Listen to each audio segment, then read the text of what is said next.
नमस्कार दोस्तों। तो आज हम स्टार्ट करने जा रहे हैं गवर्नेंस, जो कि हमारे यूपीएससी मेंस सिलेबस में जीएस पेपर 2 का हिस्सा है। तो आखिरकार हम इसमें देखेंगे कि ये गवर्नेंस जो है ये क्या होती है, ठीक है। और इसके बाद हम देखेंगे गुड गवर्नेंस के बारे में और उसके जो भी कंपोनेंट्स हैं उनके बारे में हम आज के इस लेक्चर में जानकारी लेंगे। तो आइए स्टार्ट करते हैं। तो सबसे पहले गवर्नेंस की डेफिनेशन दी जाती है कि व्हाट इज़ गवर्नेंस। तो इसमें सबसे पहले डेफिनेशन देखी जाती है हमें यूनाइटेड नेशंस डेवलपमेंट प्रोग्राम यानी यूएनडीपी जो है उसने गवर्नेंस की डेफिनेशन दी थी 1997 में और बताया था that the exercise of economic political and administrative authority to manage a countries affairs at all levels, यानी कि जितने भी लेवल्स हैं उन पर economic political and administrative authority को मैनेज करना होता है। Okay, and it comprises the mechanisms, processes and institutions through which citizens and groups articulate their interests, exercise their legal rights, meet their obligations and mediate their differences. ठीक है, तो ये बोलता है आगे it comprises the mechanisms, processes and institutions. तो इसमें mechanism, process और इंस्टीट्यूशन होते हैं जिनके द्वारा जो सिटीजन्स होते हैं वो अपने इंटरेस्ट्स को और अपने लीगल राइट्स को प्राप्त करते हैं, ऑब्टेन करते हैं, और उनके बीच जो भी आपसी मतभेद वगैरह होते हैं उनको भी वो सुलझाते हैं। तो ये होती है गवर्नेंस की definition according to UNDP, United Nations Development Programme. और इससे पहले 1993 में वर्ल्ड बैंक ने भी अपनी डेफिनेशन दी थी, defined the governance as the method. तो इसने गवर्नेंस को क्या बताया, इसने गवर्नेंस को बताया एक method through which power is exercised in the management of a countries political, economic and social resources for development. ठीक है, तो ये डेफिनेशन दी थी वर्ल्ड बैंक ने। तो इसमें वर्ल्ड बैंक ये कहना चाहता है कि गवर्नेंस एक ऐसा मेथड है जिसके द्वारा किसी भी कंट्री का पॉलिटिकल, इकोनॉमिक और सोशल रिसोर्सेज जो होते हैं उनका मैनेजमेंट किया जाता है कंट्री के डेवलपमेंट के लिए। तो ये होती है governance according to World Bank. ठीक है, अब in simple words we can say that governance is the process and institutions through which decisions are made and authority in a country is exercised. Governance can be used in several contexts such as corporate governance, international governance, national governance and local governance. These are the aspects of the governance. Okay, तो ये कहना चाह रहा है कि जो governance है वो एक ऐसी प्रोसेस है या फिर ऐसे इंस्टीट्यूशंस हैं जिनके द्वारा डिसीजंस लिए जाते हैं और वो किसी भी देश में अथॉरिटी यानी कि जो सत्ता होती है उसको एक्सरसाइज करते हैं। और इसके बहुत सारे एस्पेक्ट्स होते हैं जैसे corporate governance, international governance, national governance and local governance. किसके एस्पेक्ट्स हैं ये? गवर्नेंस के एस्पेक्ट्स हैं। तो जो गवर्नेंस होती है उसमें जितने भी डिसीजन मेकिंग पावर्स वाले formal and informal actors and institutions होते हैं वो सारे के सारे गवर्नेंस में इंक्लूडेड होते हैं। ठीक है, अब इसके बाद देखते हैं हम कि स्टेक होल्डर्स ऑफ गवर्नेंस यानी कि गवर्नेंस के स्टेक होल्डर्स जो हैं वो कौन कौन से हैं। तो इसमें सबसे पहले तो आता है अपना स्टेट, यानी कि जो भी अपने पास अथॉरिटी है वो पूरी की पूरी स्टेट के पास होती है, जो कि creating favourable political, legal and economic environment. तो ये favourable political, legal and economic environment provide करते हैं किसके लिए? अपने सिटीजन्स के लिए, अपने जितने भी बिजनेसेस होते हैं और जितने भी इंस्टीट्यूशंस हैं उन सब के लिए। दूसरा स्टेक होल्डर होता है इसका मार्केट। ओके, तो market provides opportunities for people. Markets में ऐसा है कि आपको अपॉर्चुनिटीज़ मिलेंगी। आप अगर मार्केट में जाओगे, आपको कोई भी प्रोडक्ट सेल करना हो या कोई भी सर्विस प्रोवाइड करनी हो तो आपको वो पूरी अपॉर्चुनिटी देता है आगे बढ़ने के लिए मार्केट। तो ये इसका सेकंड स्टेक होल्डर होता है गवर्नेंस का। और थर्ड स्टेक होल्डर जो है गवर्नेंस का वो है civil society. It mobilises people's participation. Civil society का असली काम क्या है? तो ये मोबिलाइज करता है किसको? Peoples participation in the governance. ठीक है ना। तो गवर्नेंस में फाइनल अथॉरिटी, एक डेमोक्रेटिक कंट्री जो होती है उसमें फाइनल अथॉरिटी होती है वहाँ की जनता के पास, वहाँ के सिटीजन्स के पास। तो जो सिविल सोसाइटी जो है वही फाइनल अथॉरिटी होती है किसी भी गवर्नेंस में, ठीक है ना। तो ये जो लोगों का पार्टिसिपेशन होता है एक डेमोक्रेसी में या गवर्नेंस में, उसको मोबिलाइज करने का काम करती है अपनी सिविल सोसाइटी। तो अब यहाँ पे इनके बारे में एक्सप्लेन किया गया है। तो यहाँ पे देखो ये दे रखा है द स्टेट। तो स्टेट में क्या होता है, it includes different organs of the government.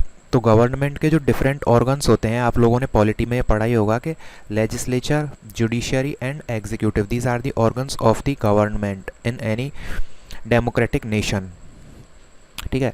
And there instrumentalities, यानी कि इनकी जो भी इंस्ट्रूमेंटलिटीज़ यानी सहायता करने वाले जो भी इंस्टीट्यूशंस होते हैं वो भी स्टेट में शामिल होते हैं, ओके। और इसमें डिफरेंट सेगमेंट्स ऑफ एक्टर्स भी होते हैं, such as elected representatives in the parliament और in the state legislatures and political executives, bureaucracy and civil servants and at different levels. ये भी अपने स्टेट ऑर्गन में शामिल होते हैं। इसके बाद आता है मार्केट। तो मार्केट में कौन कौन से होते हैं, मार्केट में मेनली प्राइवेट सेक्टर होता है, okay. Organised as well as unorganised, यानी कि ऑर्गेनाइज्ड और अनऑर्गेनाइज्ड सेक्टर जो है वो मार्केट के अंदर आता है। दैट इंक्लूड्स बिजनेस फर्म्स, इसमें बिजनेस फर्म्स होती हैं, ranging from large corporate such as Mukesh Ambani, Tata and other large corporates, to small scale industries such as micro, small and medium enterprises and the farmer industries in the village areas. These are also included in the market segment of the governance. After that, the third component is civil society. It is the most diverse and typically include all groups of a society which are not included in first and second components of stakeholders of the governance, which are the state and the market, ठीक है। तो state और market में जो भी लोग शामिल नहीं है वो सारे के सारे अपने सिविल सोसाइटी में इंक्लूड होते हैं, ठीक है ना। जैसे कि नॉन गवर्नमेंट ऑर्गेनाइजेशंस जो होते हैं, एनजीओज, वॉलंटरी ऑर्गेनाइजेशंस यानी कि वीओज जो होते हैं वो, media organisations and associations, trade unions, religious groups, pressure groups etcetera, these all are known as the civil society which are not included in the state and the market component of the stakeholders of governance, ठीक है। अब इसके बाद अपने main बात आती है कि गुड गवर्नेंस क्या होती है। तो हमने अभी जो गवर्नेंस देखी थी वो एक न्यूट्रल टर्म है, उसमें कुछ ऐसा नहीं है कि किसी को कुछ अच्छा लगता हो या कुछ बुरा लगता हो, बस that is a neutral term, okay, which does not have any political and negative aspects of it. But the good governance implies positive attributes. There are positive attributes are included in the good governance and values associated with the quality of governance and the values, such values are positive values which are associated with the quality of governance. That is the governance should provide or facilitate to the people and good governance जो है वो dynamic concept होता है, यानी कि it is a dynamic concept and there is much subjectivity. It means that interpretation for the good governance for every individual में differ. जैसे कि कोई भी आदमी अगर मान लो वो चोर है तो उसको लगेगा कि भाई मेरे लिए गुड गवर्नेंस क्या होनी चाहिए, तो चोर के लिए क्या होगा कि भाई खुलेआम चोरी वगैरह होनी चाहिए, ऐसी पॉलिसीज़ बने. वो जैसे बैड गवर्नेंस है तो हम एज अ जनरल सिटीज़न तो हमारे लिए बैड गवर्नेंस क्या क्या होगी, जिसमें इनएफिशिएंसी हो, रेड टेपिज्म हो, ठीक है ना, माल एडमिनिस्ट्रेशन, करप्शन एंड सीक्रेसी, यानी कि कोई भी ट्रांसपेरेंसी नहीं हो, जो भी डिसीजंस हो वो सारे के सारे सीक्रेसी से लिए जाते हो. करप्शन हो, जैसा कि अपना देश आज़ादी के बाद 70 और 80 के दशक में ऐसा हमने देखा है.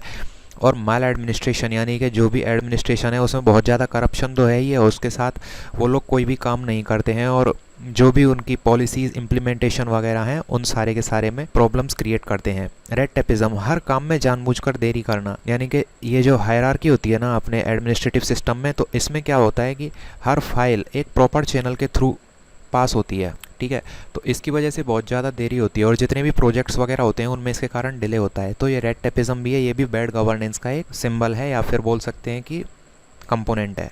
और इनएफिशिएंसी यानी इनएफिशिएंट जो एडमिनिस्ट्रेटिव सिस्टम होगा, जो कि अपने हिसाब से फैसले नहीं ले सकता है, अपने जो भी सिटीजन्स हैं उनके हिसाब से जो फैसले नहीं ले सकता है, वो इनएफिशिएंट गवर्नेंस का कंपोनेंट बनाता है। और गुड गवर्नेंस के कौन कौन से कंपोनेंट, ये जस्ट एग्जांपल के लिए हैं। इसके बाद जो भी 8 या 9 कंपोनेंट्स हम देखने वाले हैं उनकी हम चर्चा आगे करेंगे। तो गुड गवर्नेंस के कंपोनेंट हम बोल सकते हैं कि जैसे कि रूल ऑफ लॉ है, ट्रांसपेरेंसी है, पार्टिसिपेशन है, अकाउंटेबिलिटी एंड सस्टेनेबिलिटी, ये गुड गवर्नेंस के कंपोनेंट्स हैं। अब एक एक करके हम इसके जो भी कंपोनेंट्स हैं जो कि यूएनडीपी ने दिए हैं, यूनाइटेड नेशंस डेवलपमेंट प्रोग्राम ने, 8 core characteristics of good governance are given by the United Nations Development Program। ठीक है, अब इनको एक एक करके हम आगे देखने वाले हैं। ये जितने भी 8 कंपोनेंट्स हैं, 8 के 8 कंपोनेंट्स को हम एक एक करके एक्सप्लेन करेंगे आगे।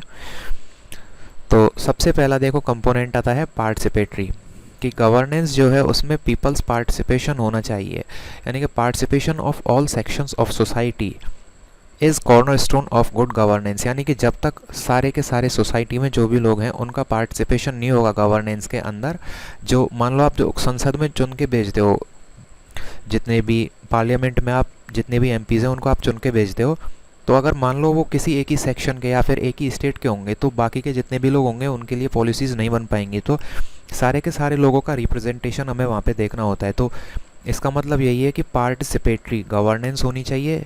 It means that each and every citizen of India have the right to participate in the governance. ठीक है, participatory governance provides opportunities for citizens to take part in decision making. It means that the MPs which are elected indirectly by the people of India formulate policies. That means they take decisions and implementation and monitoring of government activities. They have the powers. ठीक है, however participation needs to be informed and organized. ठीक है, that participation जो होता है वो informed और organised होना चाहिए। यानी this includes freedom of association and expression. ठीक है, freedom of association and expression as well as an organised civil society. तो एक और इसके लिए एक ऑर्गेनाइज्ड सिविल सोसाइटी होनी चाहिए जिसमें हर कोई एक दूसरे की बात सुने, उसको समझे। ऐसा नहीं कि बस आपस में दुर्विरोधी हैं और लड़ने झगड़ने में ही लगे हुए हैं। और freedom of association and expression भी उस सोसाइटी के लोगों को प्रोवाइड करना चाहिए, ये इसके लिए एसेंशियल है। यदि किसी भी आदमी को freedom of association and expression नहीं दी जाएगी तो वो सरकार के खिलाफ जाके बोल नहीं सकता।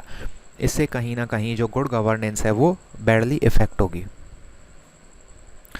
अब अगला कंपोनेंट आता है consensus oriented.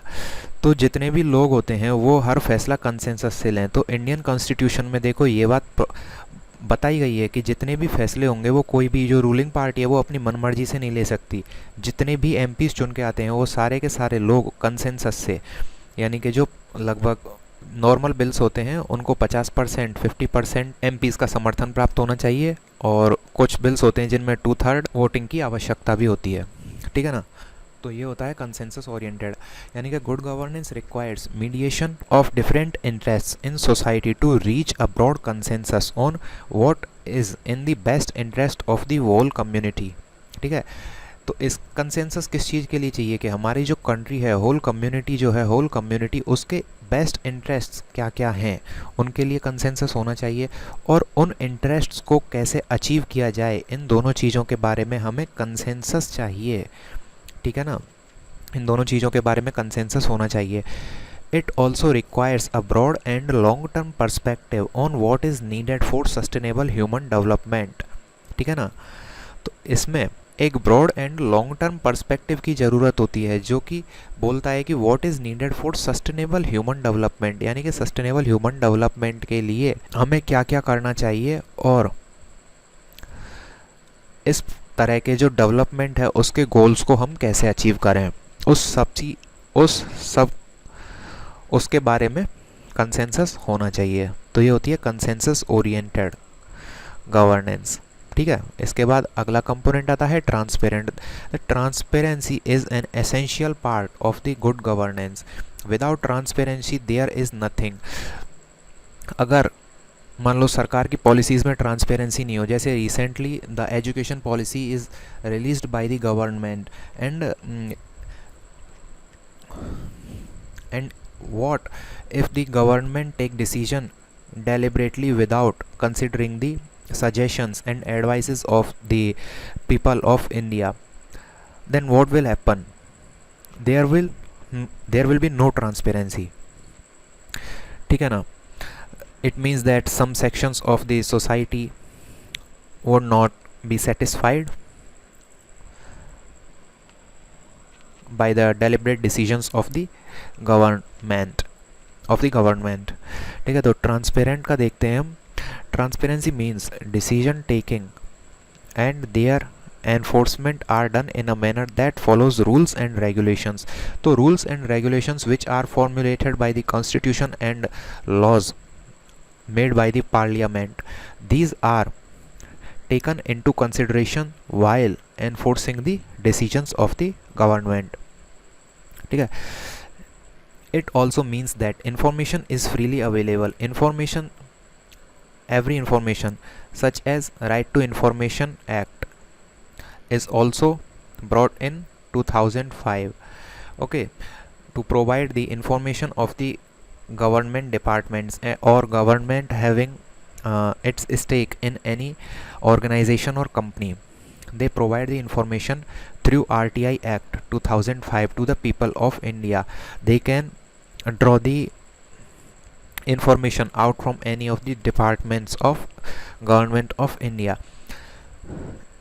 Okay, and that information should also be easily understandable form, and it should be directly accessible to those who will be affected by such decisions and their enforcement. As I also mentioned that the education policy was the example, that is also explained here. And now it also means that enough information is provided, and that it is provided in easily understandable form and media. The information that is provided should also be in easily understandable forms or terms, and it should be accessible to the media. That means that media can display or exhibit the information that is provided to it in newspapers, televisions, radio, etc. For example, India. देखो, तो मैंने यहाँ पे जो example दिया था right to information act 2005, वो यहाँ पे लिखा हुआ है has been a powerful instrument in hands of people. तो ये लोगों के हाथ में एक इम्पॉर्टेंट इंस्ट्रूमेंट दिया है जिसके थ्रू वो लोग इंश्योर कर सकते हैं ट्रांसपेरेंसी को इन द डिसीजन मेकिंग के अंदर. वो डिमांड कर सकते हैं कि किसी भी पॉलिसी के भीतर अपनी गवर्नमेंट ने कितना पैसा खर्च किया है, या उन्होंने जो भी डिसीजंस लिए हैं. जैसे आप लोग यूपीएससी में आरटीआई लगाते हो, यूपीएससी का एग्ज़ाम देते हो, तो उसके बाद में आप लोग आरटीआई लगा के आंसर्स मांगते हो. उनके कोई भी क्वेश्चन होता है कि आपने इसका आंसर कहाँ से लिया है, तो वो सारी की सारी जो भी चीज़ें हैं वो ट्रांसपेरेंटली आप लोगों के सामने निकल के आती हैं. बस वही कंपोनेंट जो है वही ट्रांसपेरेंसी है. एग्जीक्यूटिव. ओके, तो एक ट्रांसपेरेंट सिस्टम होना भी अपनी डेमोक्रेसी के लिए बहुत ज़रूरी होता है, डेमोक्रेसी के लिए या गुड गवर्नेंस के लिए. अगला कंपोनेंट आता है अकाउंटेबल. तो अकाउंटेबिलिटी क्या होती है कि कोई भी, आप अपने घर में हो मान लो, तो आपको किसी ने कोई भी काम दिया है तो आपको वो काम करना होगा. अगर आप वो काम नहीं कर पाते हो, या फिर आप उस काम में अपनी गलती के कारण या मान लो किसी भी कारण से आप उस काम को नहीं कर पाते हो, तो घर वाले जो लोग होंगे वो आपसे सवाल पूछेंगे कि भाई हाँ क्या काम हुआ या नहीं हुआ. तो आप उनको जवाब दोगे, उसके लिए सिर्फ़ और सिर्फ आप जवाबदेह होगे. ठीक है, उसके लिए कोई ऐसा नहीं कि आप किसी और आदमी को जवाबदेह बना दोगे कि भाई मैं तो ये काम कर रहा था या नहीं हो पाया तो इसका ये कारण था. तो उसके लिए सिर्फ आप अकाउंटेबल हो. तो ये चीज़ होती है अकाउंटेबिलिटी. ठीक है, तो accountability is the acknowledgement and assumption of responsibility. Accountable का ही सिनोनिम होता है रेस्पॉन्सिबिलिटी. ठीक है ना, for actions, products, decisions and policies. तो अकाउंटेबिलिटी, ठीक है ना, जो भी एक्शंस लिए जाएंगे, प्रोडक्ट्स होंगे, डिसीजंस ऑफ द गवर्नमेंट और पॉलिसीज़ ऑफ द गवर्नमेंट जो होंगी, उन सब की सब चीज़ों के लिए हमारी जो गवर्नमेंट जो होगी वही रेस्पॉन्सिबल होगी, अकाउंटेबल होगी. The components of accountability are answerability, आपको आंसर देना होगा गवर्नमेंट को, सैंक्शंस, आपको आपके पास ही पावर होगी कि आप सैंक्शन करो किसी चीज़ को। एंड रिड्रेस यानी कि किसी भी चीज़ को सुलझाना, रिड्रेस करना। जैसे रिड्रेस आप समझ रहे होगे, वो बताऊँ आपको, ग्रीवेंस रिड्रेसल जो होता है, तो उसी तरह से रिड्रेस यानी कि सुलझाना उसको। एंड सिस्टम इम्प्रूवमेंट, और सिस्टम इम्प्रूवमेंट करना होता है। In general, we can say that an organization is accountable to those people who will be directly affected by the policies or decisions of the government। ठीक है, तो जैसे हम India के सिटीजन्स हैं, तो हम लोगों के प्रति जो भी इंडियन गवर्नमेंट है वो डायरेक्टली रेस्पॉन्सिबल है। क्यों डायरेक्टली रेस्पॉन्सिबल है? क्योंकि हम उसके द्वारा बनाई गई जितनी भी पॉलिसीज़ होती हैं उनसे अफेक्ट होते हैं, इसलिए वो हमारे लिए डायरेक्टली रेस्पॉन्सिबल है। And accountability can not be enforced without transparency and rule of law. और अकाउंटेबिलिटी को विदाउट ट्रांसपेरेंसी यानी कि गवर्नेंस में ट्रांसपेरेंसी होना बहुत ज़रूरी है, और रूल ऑफ लॉ। अगर आप इसका एग्जांपल ले लो नॉर्थ कोरिया, जहाँ पे किम जोंग उन, आप जानते ही होंगे, वो बलून जैसे भाई साहब जो हैं, तो वो रूल करते हैं वहाँ पे। तो वहाँ पे ना तो ट्रांसपेरेंसी है, ठीक है, और ना ही वहाँ पे रूल ऑफ लॉ है। तो आपने सुना होगा कि वो इंसान कितनी ब्रूटल सजाएं देता है अपने जो भी वहाँ के सिटीजन्स हैं उनको, छोटी छोटी बातों के ऊपर। जैसे एक बार सुना होगा आप लोगों ने भी कि उसकी पार्लियामेंट में किसी को बस जमाई आ गई थी, इस बात के लिए उसने उसको जिंदा कुत्तों के आगे फेंकवा दिया था, भूखे कुत्तों के आगे फेंकवा दिया था। तो आप ऐसे लोगों से या ऐसी कंट्रीज़ में अकाउंटेबिलिटी को डिमांड नहीं कर सकते हो, तो ऐसी कंट्रीज़ में अकाउंटेबिलिटी नहीं होती है।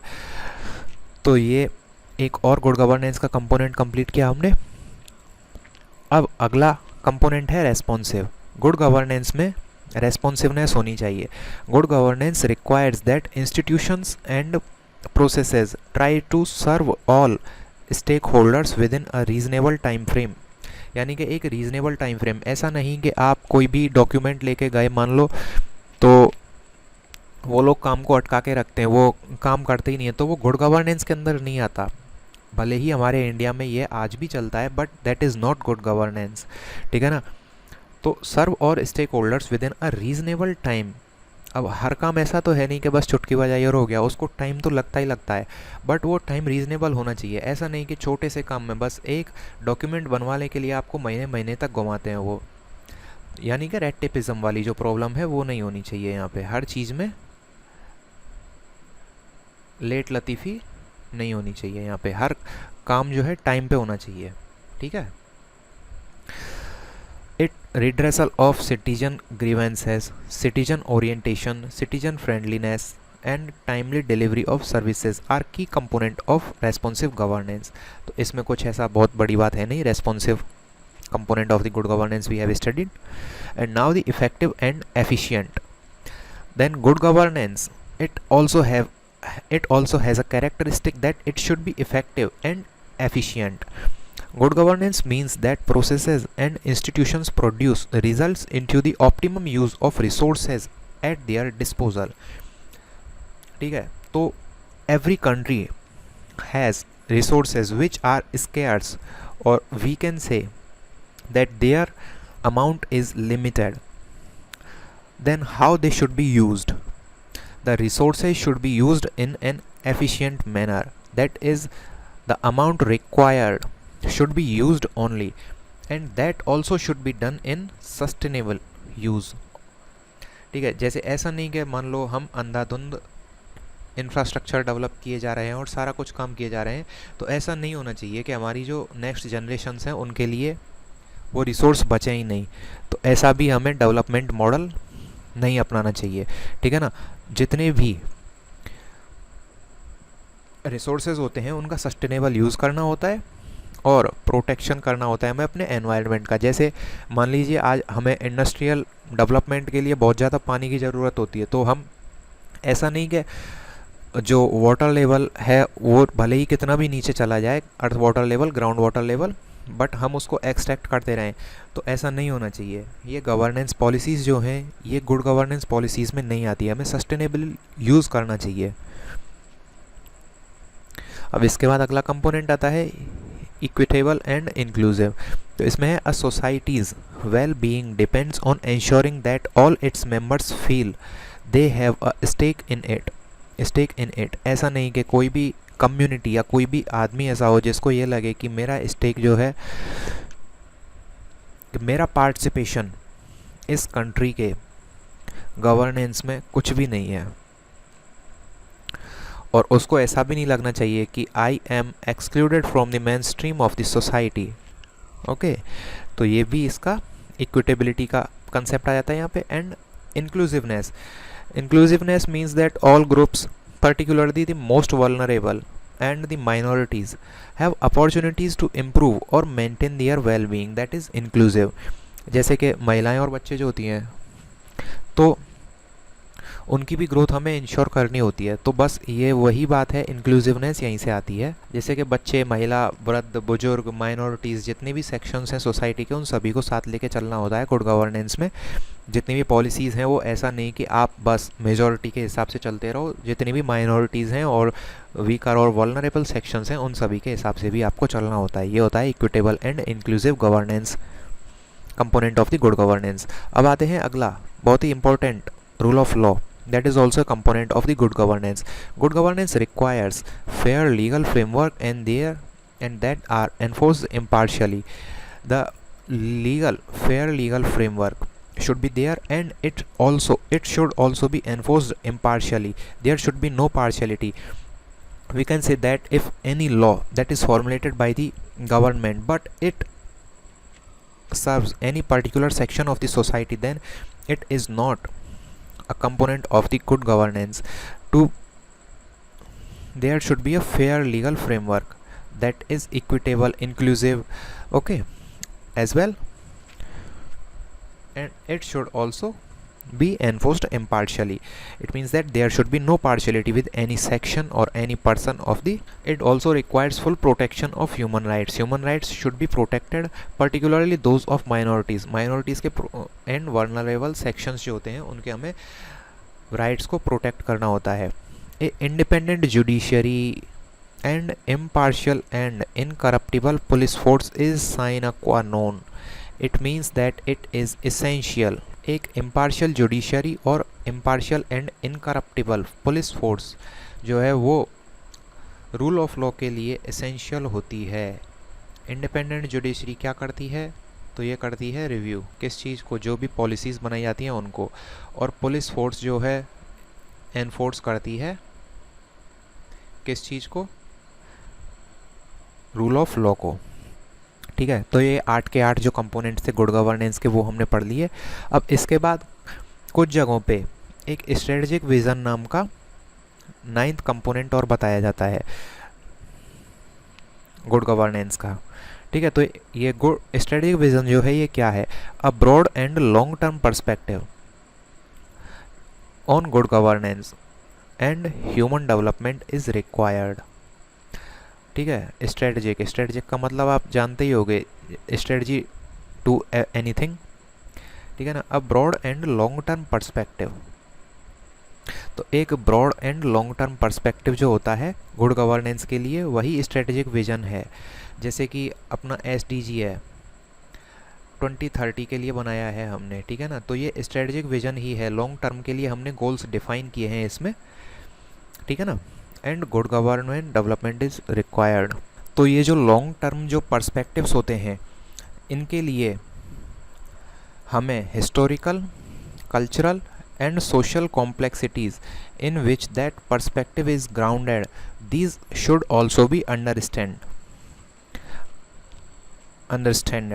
ठीक है ना। तो जो भी हिस्टोरिकल, कल्चरल और सोशल कॉम्प्लेक्सिटीज़ होती हैं उस पर्सपेक्टिव के रिगार्ड में, जैसे कि वुमेन एम्पावरमेंट है तो उसके लिए जो भी हिस्टोरिकल, कल्चरल और सोशल कॉम्प्लेक्सिटीज़ हैं तो उनको हमें कंसीडर करना पड़ेगा SDGs के लिए। जैसे ऐसा नहीं कि हम एक दिन में ही महिलाओं की स्थिति को और जो है पुरुषों के बराबर ला सकते हैं। हमारा जो पैट्रियार्कियल सोसाइटी है इसमें ऐसा नहीं हो सकता कि आप बस आपको दे दिया मान लो 15 साल का टाइम और आप जो कुछ भी कर सकते हो इसमें कर लो, तो ऐसा नहीं है। वो हिस्टोरिकल, कल्चरल और सोशल कॉम्प्लेक्सिटीज़ होती हैं, उन सबको भी इसमें ध्यान में रखना होता है और उसके हिसाब से फिर जो भी टारगेट है, रीजनेबल टारगेट्स जो होते हैं वो डिसाइड किए जाते हैं। ठीक है, ये होता है स्ट्रेटेजिक विजन। अब इसके बाद स्ट्रेटजीज फॉर गुड गवर्नेंस। तो गुड गवर्नेंस के लिए स्ट्रेटजीज क्या क्या होती हैं? Reorienting priorities of the state through appropriate investment in human needs. तो ह्यूमन नीड्स में अप्रोप्रिएट इन्वेस्टमेंट करना होता है गवर्नमेंट्स को। और जो भी poor and marginalise section of society होते हैं उनके लिए सोशल सेफ्टी नेट्स का प्रोविज़न करना होता है। ठीक है। Strengthening state institutions. State institutions जो होते हैं उनमें उनको स्ट्रेंथन करना होता है गुड गवर्नेंस प्रोवाइड करने के लिए। जैसे कि जो लोग होते हैं या अपने जो भी एडमिनिस्ट्रेटिव ऑफिसर्स होते हैं, जितने भी एम्प्लॉयज़ होते हैं गवर्नमेंट एम्प्लॉयज़, तो उनके लिए पावर्स देनी चाहिए कि वो अपने लेवल पे भी डिसीजन ले सकें गुड गवर्नेंस के लिए, not deliberate actions to punish the people. ठीक है ना, that is also a component of good governance. And और हमें ऐसे रिफॉर्म्स भी चाहिए जो कि फंक्शनिंग ऑफ पार्लियामेंट को इंक्रीज़ करें और इसकी इफ़ेक्टिवनेस को भी बढ़ाएं। ऐसा नहीं कि बस पार्लियामेंट में एमपीज़ गए और सुबह से शाम तक लड़के और आ गए। कुछ पॉलिसी फॉर्मुलेशन का, कुछ नेशन बिल्डिंग का भी काम वहाँ पे होना चाहिए। ठीक है, इसके लिए हमें या फिर हमारी सरकारों को रिफॉर्म्स करने चाहिए और एप्रोप्रिएट रिफॉर्म्स के द्वारा जो सिविल सर्विसेज हैं उनकी भी कैपेसिटी को एनहेंस करना चाहिए, but it should also match the performance and accountability of the civil services. और अगली स्ट्रेटजी आती है forging new alliances with civil society. जो सिविल सोसाइटी है उसके साथ में और भी ज़्यादा अलाइंसेज यानी कि रिलेशंस जो है वो भी हमें बनाने चाहिए, उसके लिए प्रयास करना चाहिए और एक ऐसा फ्रेमवर्क बनाना चाहिए जो कि गवर्नमेंट टू बिजनेस कोऑपरेशन को इंश्योर करे। ठीक है ना। अब इसके बाद ये जो वर्ल्ड बैंक है इसने एक world wide governance indicators project भी चला रखा है। ठीक है ना।